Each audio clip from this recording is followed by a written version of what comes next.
Hey there, I'm Isabel Garcia. I'm in Canandaigua, New York at the headquarters of Mercy Flight Central, a nonprofit organization offering critical care in the air. And their reach is very far, and the services that they offer require an incredible teamwork of dedicated professionals for people during their most dire time of need. And we're getting some pretty unique access to see exactly how they do this incredible work. Mercy Flight Central, it's Josiah. Good morning, Josiah. This is Kelly from Thompson ED. Wondering if we could get a flight to Strong. Okay. Is it coming from your ED there, Kelly? It is. It is. Okay. And going to Strong ED? Strong Peds ED, actually. It's a 5-year-old. They were involved in a ATV accident. They have a head injury and a ankle left. Okay. They are intubated. Okay. Do you have a weight of the patient? 18 kilograms. 18 kilograms. Okay. And you said the patient is a trauma patient and is intubated. Correct. Okay. And for safety purposes, Kelly, have you contacted any other air medical service prior to calling me? No, I have not. All right. I will check with the pilot and I'll get back to you here in a minute. All right. All right. Thank you, Kelly. Thank you. Bye-bye. Bye-bye.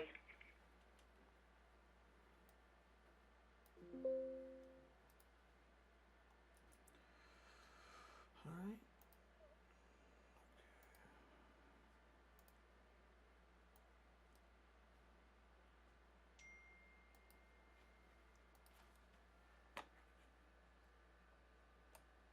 The comm center takes a call.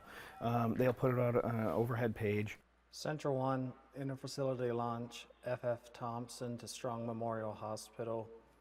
That is what starts a timeline for me. The first thing I do is look at our weather for the requesting hospital or the scene, and to the receiving hospital, make sure that it's safe to take the mission. I fill out a risk assessment for every mission. As long as our risk assessment is below a certain level and it's safe to do the mission, these guys will already be out here getting ready. Tom's, it's Josiah. Yeah, Central 1 will accept this one. Okay, we'll let the hospital know it's a launch. Okay. Bye. Yep, bye-bye.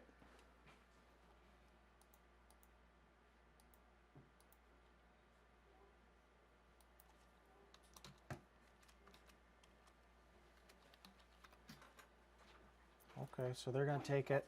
You'll call Thompson? Okay. So they accepted it. I got it in there. They'll call Thompson. After everything safety-wise is cleared, that's when we'll accept the mission, and then pull the helicopter out, do the walk-arounds, make sure our gear's ready to go. We've got multiple checklists that we always go through, and then we're off and launched. We pull the helicopter out and go through the process to start the helicopter and get out the door.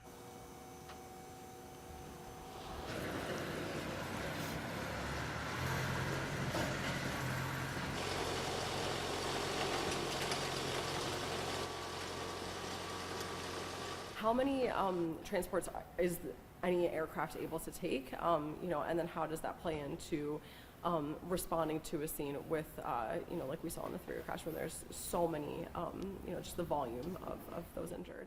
So as far as patients, what the capability of this helicopter is one patient at a time. All right, and there's so many variables that factor into how many we can take. You're referring to the thruway. So if we were to leave here and take an incident that was, say, just outside of Farmington, the Canandaigua-Farmington stretch of the thruway there, that's a really close flight. We would be able to take a patient, immediately go to a trauma center, whether it's Strong or Upstate. As soon as the clinicians are clear and turning a patient over, we can turn around and leave and go pick up another patient.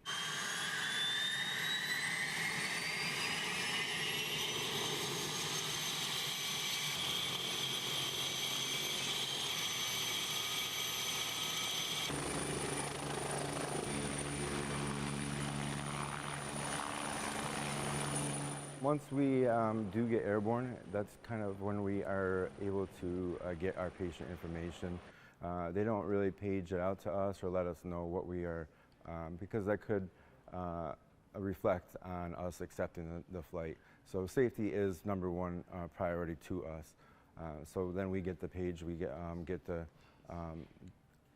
made aware of what we're going into. So as a crew, we may talk about the patient, you know, maybe some steps, what things we may want to look for, treatment plans. We kind of review some meds if we kind of know an idea of what's going on. But sometimes we don't really know what we're walking into, so it very well could be a surprise, but that's why we train every day and go through our protocols and practice, and training is very important to us. So just prepared for any situation. We just don't know. Our roles kind of work together in a way. A nurse has more of experience, maybe from the hospital end of stuff. You know, for the transfers, meds, strips, stuff like that, labs. We do have a lot of EMS background as well, and that's where the critical care paramedic comes into play as well. They have a lot of the pre-hospital experience. I became an EMT at 18. I've worked my way up to being a paramedic. I've also got an RN, work as an ICU nurse, and finally I told my wife, I gotta do this. So, you know, with 3 small kids, decided to go back and do this. I had to get it out of my system. We do a lot of our missions. Probably 60% of our flights are interfacility transports that deal with a myriad of medical problems, from strokes to heart attacks. Especially with a stroke, it's been explained to me that, you know, minutes equal brain cells. So for us to take somebody from Geneva to Strong, it's about a 15-minute flight, as opposed to maybe 45 minutes to an hour, depending on traffic by ground. So that's where we benefit. We're kind of just a really fast ambulance. If we're going to a hospital or a scene, it kind of changes the dynamics. You know, in the hospital, the nurse kind of runs a little bit more of the show. In a field, the medic kind of takes a little bit more responsibility just because of the comfort zone, but obviously it's a duo. And then it's really kind of getting the information as it comes and treating the patient, which we practice a whole lot of.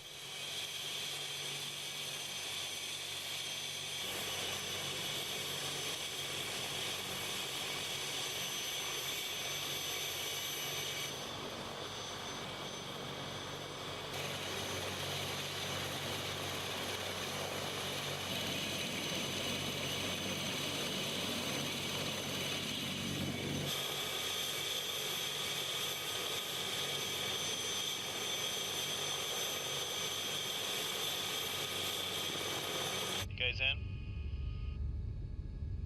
Yeah, just give a second. Alright, am I cool to spool up? Yeah, go ahead. Alright, going to flight.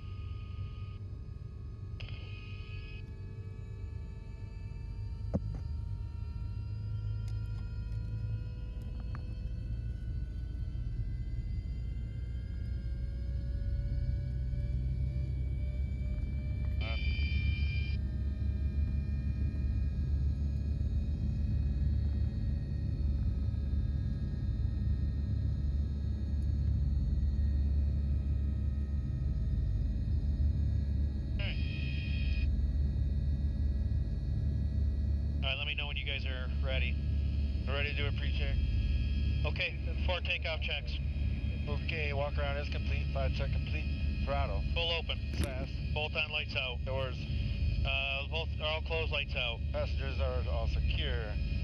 We have narcotics. Touching. We got blood. Radios. 4 reds and a blue. Sterile cockpit. Okay. Alright, clear up left, right. Coming out.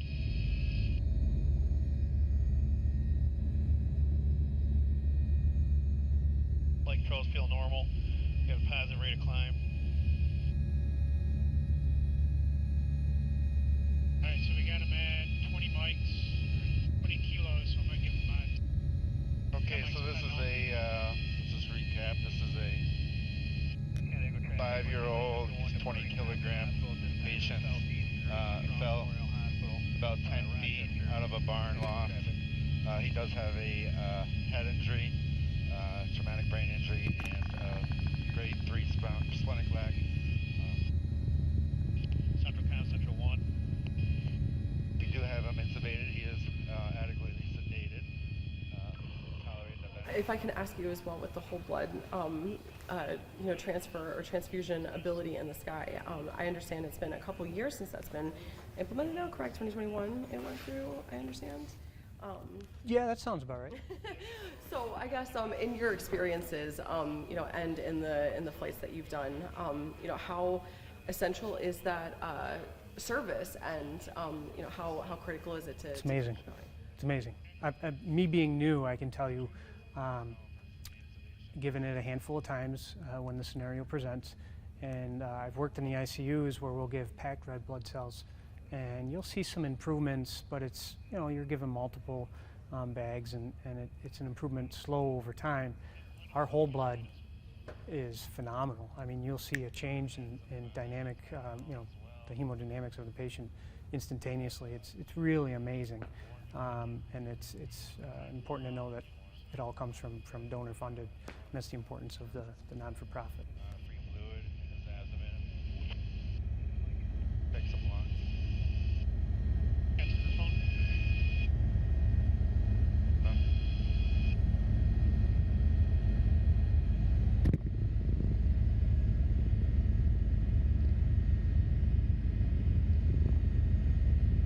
Alright, I'll check his lungs, make sure we get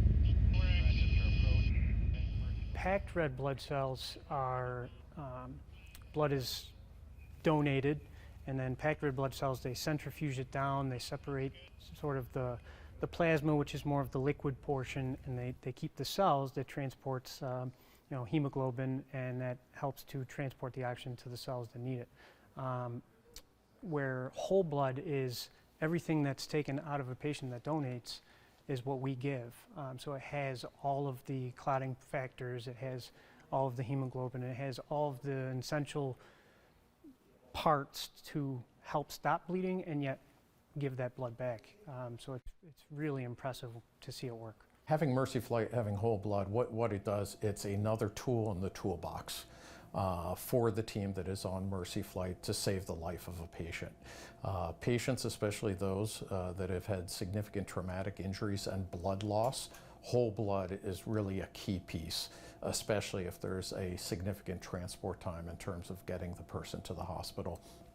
It allows that patient to receive blood, and that blood can be life-saving, especially if they've lost blood. The blood carries oxygen and supports all the tissues throughout the body, so being able to provide that obviously temporizes what is going on, getting the patient here to the hospital where we can start to address why is there blood loss, where is it from, what do we need to do, especially if it's internal blood loss, where the patient might go to the operating room with our trauma surgeons.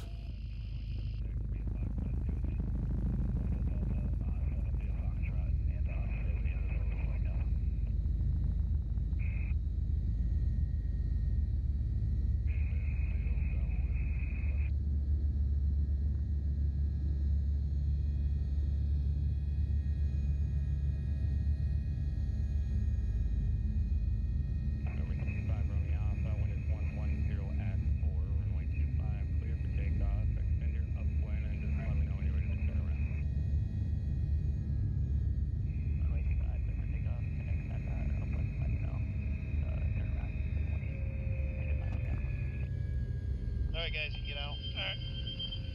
I go get a stretcher. You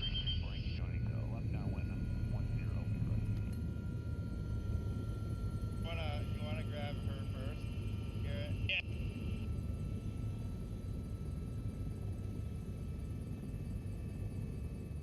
When the helicopter lands, we usually will have a team upstairs to meet them, and that patient is brought down via gurney from the elevator, from the helipad to the ground floor where the emergency department is, and then brought into usually our critical care bay or our trauma bay. And that is where we usually have another team that is there greeting that patient, taking the handoff from the helicopter from the Mercy Flight team to the team that's there at the bedside. So it's really, really connected. Once they land, usually we're there. A team is upstairs on the helipad with them, getting some information, helping, getting the patient downstairs to the emergency bed.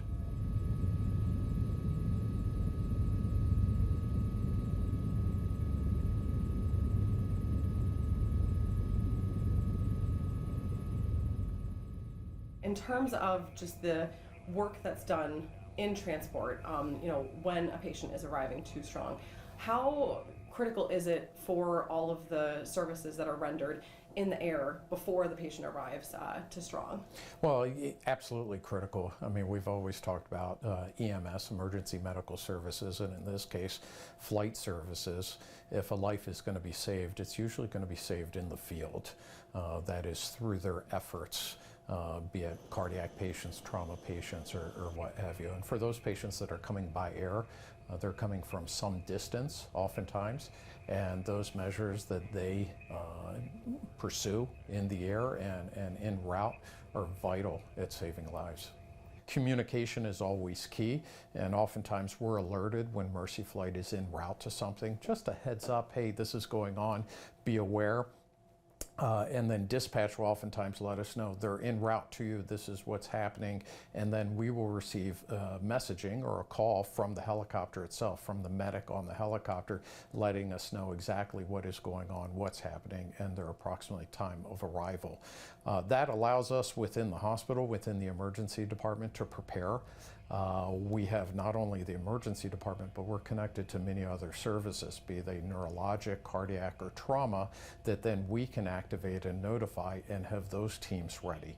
So within the hospital, it's a row of multiple different people that get involved as well, preparing for that one patient that is coming. And in the event of a mass casualty or a large crash, something of that sort, we can then activate multiple additional teams to prepare. We know our role. Our role is to get there expeditially, stabilize, and transport to definitive care. Obviously, when we get to the major trauma centers and hand off the care, we hope that they do everything that they do, which is our job is dangerous but necessary, and the real struggles is that long-term recovery that has to happen at those facilities. And sometimes we'll get a passing in the hallway when we see a nurse or something that we know, and we'll get, hey, so-and-so's doing great. And that's helpful. But yeah, a lot of times we don't get the feedback until they come to us down the road. And that's where those videos come from.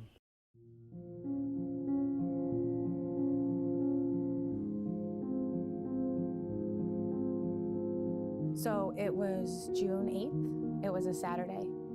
It began like any other day, except in a single moment, it became the worst day of our entire lives. We got a 4-year-old with an amputation of a foot from a lawnmower. Are you able to fly? I was at work at the hospital. Natalie was with her dad, running errands. Afterwards, they had stopped to see me. She loved bringing donuts and coffee to my patients. It's one of her favorite parts of the weekend. I was at the elevators by the 2nd floor. My daughter came running down the hallway with her cowgirl boots on. She loved those boots. I told her I would see her later. I gave her a kiss goodbye. Towards the end of my shift, I got a call. It was my father. The panic in his voice, it stopped my heart. Your mom's got her, but her foot's gone. Her foot's gone. We're on our way to the fire station. I just froze. I panicked, trying to figure out if I needed to stay where I was because she was gonna come to me, or if I needed to get to her. At that point, I found out Mercy Flight was gonna be coming. They were gonna meet me at the baseball field behind the middle school. When I got there, she was in the back of the ambulance, just laying there. She wasn't crying, she wasn't fussing, she was just as still as could be. She was so pale. She was so hurt. When Mercy Flight arrived, it was like angels descended. They moved so quickly, but so gently, with purpose and compassion. In that moment, the most terrifying moment of my life, they gave me hope. Without them, I don't know or want to think about what would have happened. I mean, they bridged the gap between tragedy and survival.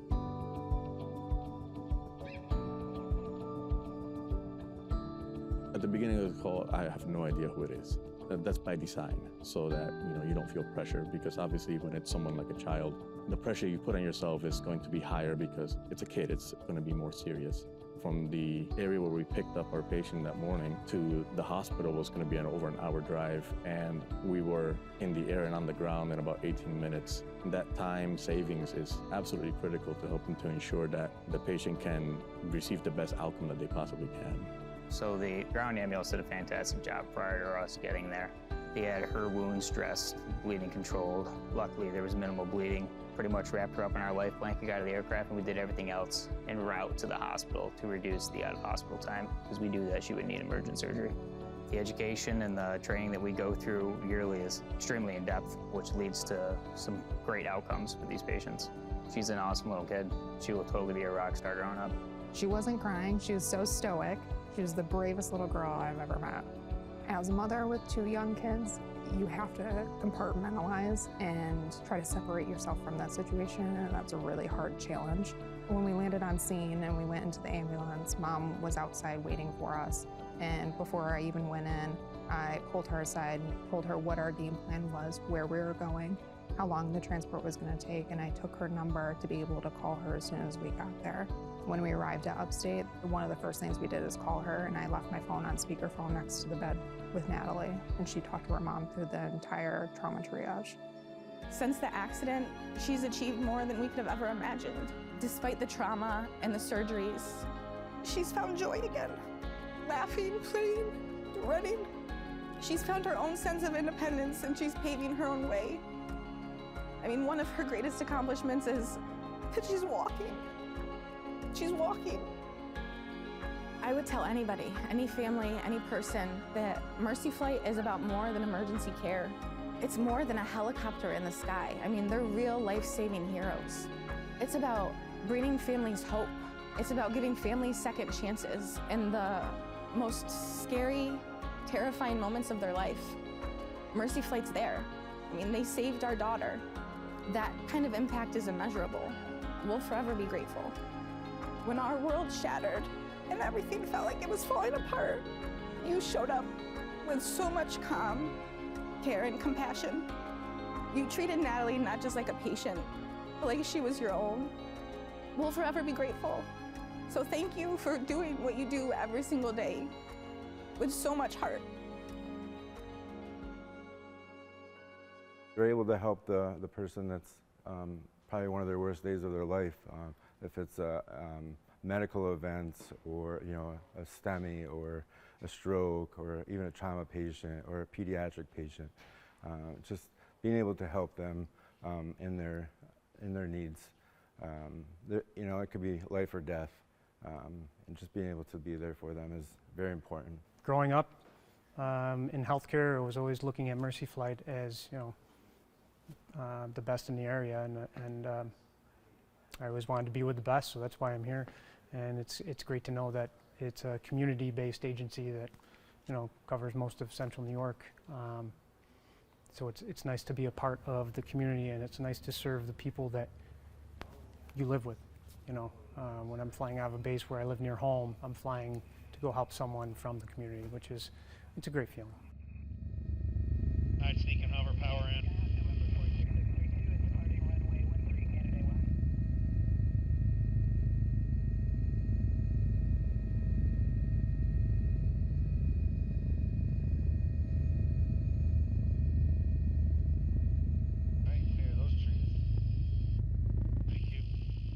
It's been a wonderful experience, just being out in the community and just being able to provide that critical care service to the community, especially in a nonprofit organization. Of course, it's very rewarding to be able to do that.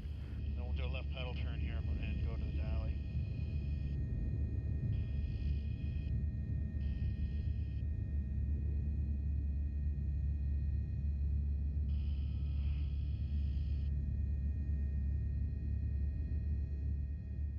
It's hard to think that the younger me was looking at people that I thought were mentors doing this, and now I'm that guy, which is it's hard to think. It's really cool. Get the Rochester First streaming app today for everything you love from News 8 On Demand, plus exclusive shows you won't see anywhere else. Search ROC and download for free on Roku, Amazon Fire, and Apple TV.